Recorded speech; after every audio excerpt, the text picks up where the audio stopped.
vibration, full moon lezing voor de fire sign, voor de ram, Leo en weeskal. Ik moet best wel zeggen bedankt voor de steun.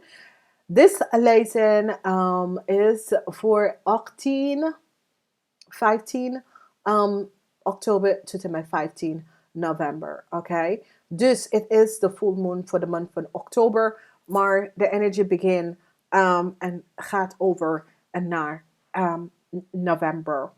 Dames en heren, daar is echt een verschommeling in je leven.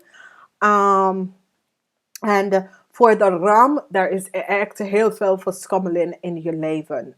Dus jullie moeten dat weten. De eerste huis is de huis van de ram. En voor jullie ram, ik zie een geheim. Je gaat proberen een scorpion onder de bos te gooien. Maar de scorpion heeft een sterke stability. Oké, dus zoiets als je probeert een scorpion te zeggen dat een scorpion heeft iets gedaan. Maar het gaat niet lukken. Dus realiseer dat. Leo's. Ik zie sommige van jullie Leo's. Probeer even een nieuwe start met een vriend of een vriendin. Of wil een nieuwe connection met een situatie of wat je vroeger deed of staat. Maar het gaat je niet lukken. Oké, daar is soms verschommeling. Sommige van jullie gaat even connecten met een stiermens. En als je was vriendin of vrienden met deze stiermensen. Ik zie dat je wil een nieuwe start of een steenbok. Maar ik denk dat deze persoon gaat even afstand van je ouder. Oké? In de negende huis, de huis van de boodschappen en de Ophiuchus. Ik zie dat jullie gaat even uitvinden een deceptie. In een organisatie of een deceptive situatie. Wat een waterman, een tweeling heeft gedaan. En dit is een aarde. Dit is iets van een vorige leven. Ik zie issues in je gezondheid. Dat gaat opkomen. Maar ik zie dat dit worden echt gebalanceerd. Uitgebalanceerd. Oké? Pas op voor je verdiensten. Whatever the issue is. Ik zie is it deceptiveness. Pas op voor je verdiensten. Ja, ik zie conflict op de workfloor en dat soort dingen. Dus we gaan nou in het lezen. Dus nogmaals, dames en heren, in jezelf, je komt achter, je gaat jezelf even zien. Je gaat even uit van de dingen dat je het niet van jezelf kan weten. It is so it says, je werkt samen met je intuïtie, je spirit gidsen en dat soort ding. Dit is wanneer je komt achter bepaalde dingen over jezelf en je gaat verandering brengen. Oké? Verandering in jezelf even inbrengen. En dat is best wel goed. Dus whatever je gaat even uitvinden over jezelf. Je gaat even veranderen daarin brengen. Nou, de tweede huis is de huis van je bezetting en geld. Whatever dat heeft mee te maken met geld. Sommige van jullie hebben een issue met iemand in een organisatie en mensen. Kun jij proberen om te helpen deze issue en situatie te even oplossen. Dus ik ken dat je realiseert dat geld is van je rekening weggenomen. Of iemand heeft je informatie gebruikt en geld van jou. Of whatever it is, of je huis. Dat iemand probeert wat. Als je bent op zoek naar een hypotheek. Whatever it have. Investment. Je krijgt hulp. Communicatie. Dit komt op in de derde huis. Dus sommige van jullie gaat even met een tweeling op de vloer. Ik ken ook een rector. Maar whatever the issue is, ik zie onderzoek op de workfloor. Daar is een issue op de workfloor. Er is een deceptiveness dat is gebeurd met een tweeling. En ik zie dat je probeert deze situatie op te lossen. Oké? Dus whatever the issue is op de workfloor. Ik ken ook een rechtszaken. Ik ken ook dat je probeert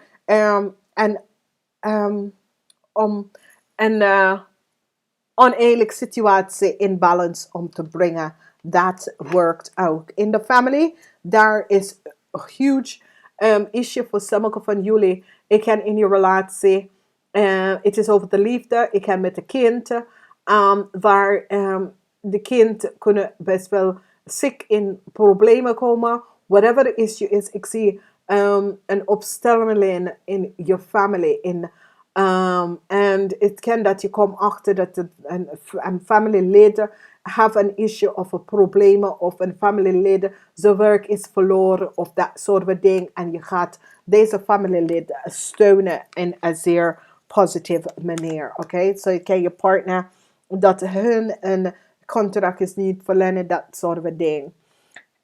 Leiders, als ik heb gezegd, daar zijn sommigen van jullie dat wil een nieuwe start hebben met een kennis, vrienden, maar het gaat niet lukken.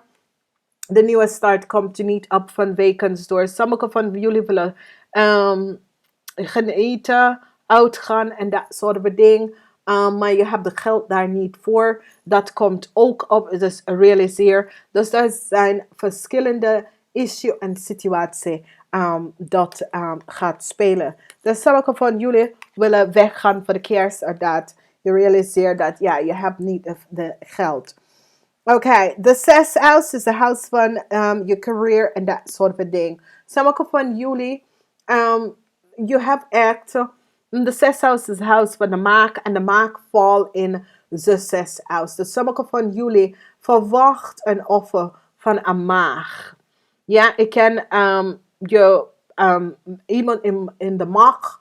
Of, maar je verwacht iets van een maag, maar het gaat niet lukken. Als je hebt gevraagd voor een baan of voor een verandering naar een onderafdeling of zo.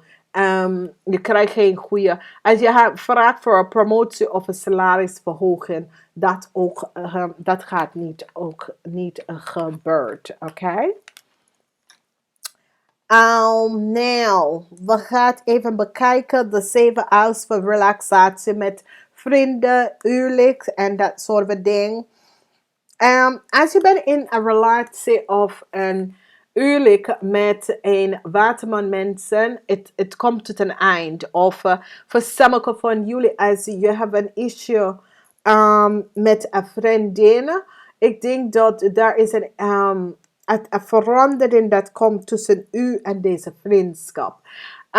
Maakt niet uit wat voor manier de vriendschap ik zie een verandering komt tussen u en deze mensen met de vriendschap. Oké, dus maakt niet uit wat voor vriendschap het is, hoe deze vriendschap bestaat.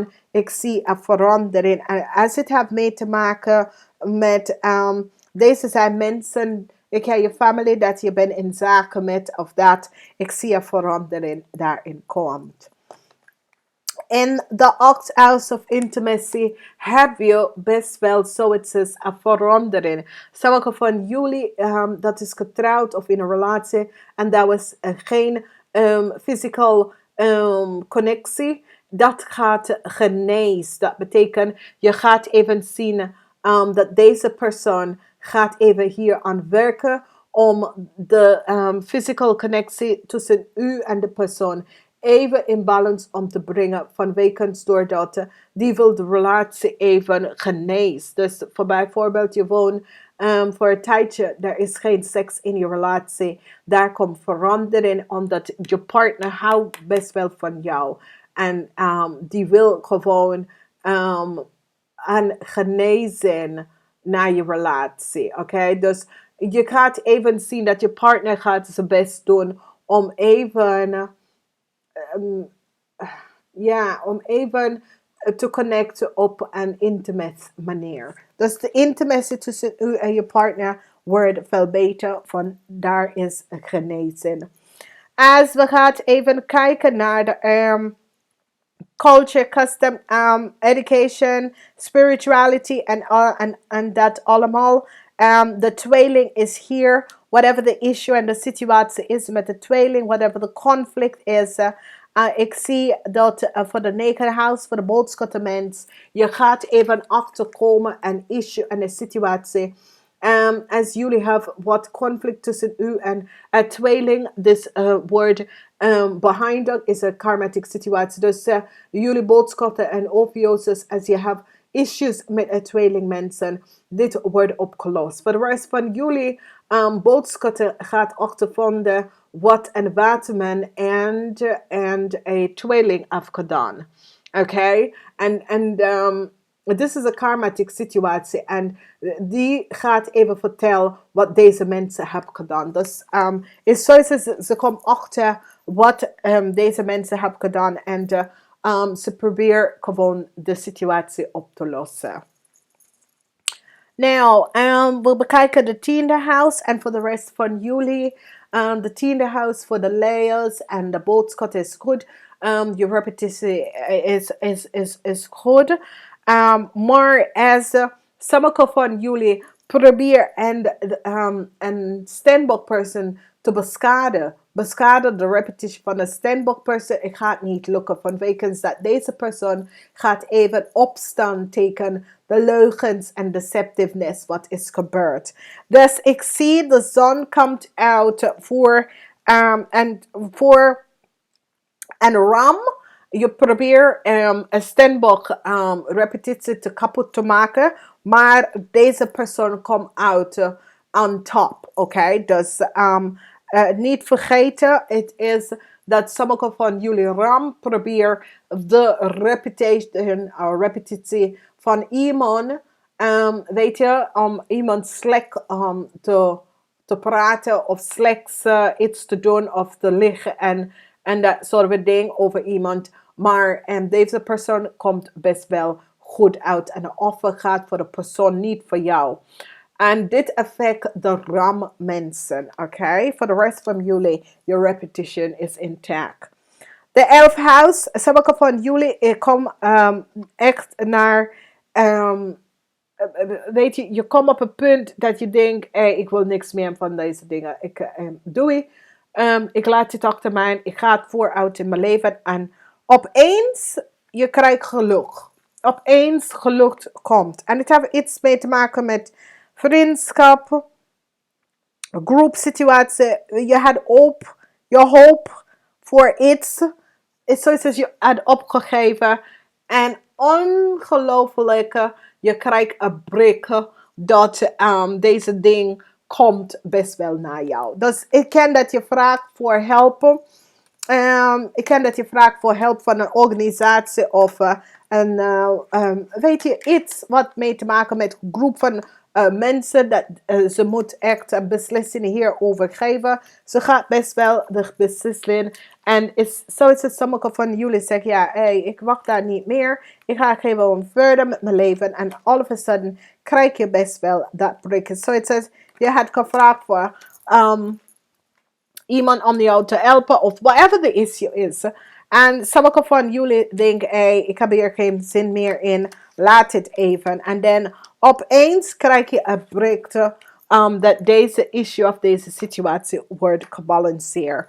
Voor de huis van surrender, deze huis, de Noordnood, dus heel veel mensen worden geconfronteerd met zichzelf, oké?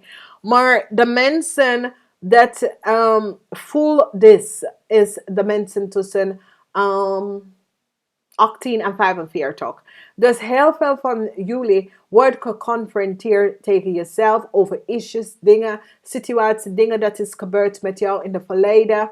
En wat is hier gebeurd is dat het gaat affect de mensen 18 tot 45, whatever, dat je hebt gedaan. Je wordt geconfronteerd omdat ik zit gewoon direct voor jou. Het is zoiets als je gids zegt, kijk eens wat je hebt gedaan. Wat je hebt gedaan was zo slecht. Dat mag niet. En je moet jezelf even in de ogen goed even gaan kijken naar wat je hebt gedaan. Maar whatever the deceptiveness dat jullie hebben gedaan, het komt best wel uit. En je krijgt tijd om jezelf om even te bekijken wat je hebt gedaan. Oké? En het affect de mensen dat slechte dingen tegen onder. Omdat de house van surrender is dat whatever you have taken iemand anders gedaan, het was zeer slecht. En now it comes out en je realiseert hoe je hebt zoveel mensen geaffect en wat je hebt gedaan. Dus dat komt best wel uit in deze house. Nou, dames en heren, ik wens jullie een zeer krachtige full moon. Namaste, tot volgende keer.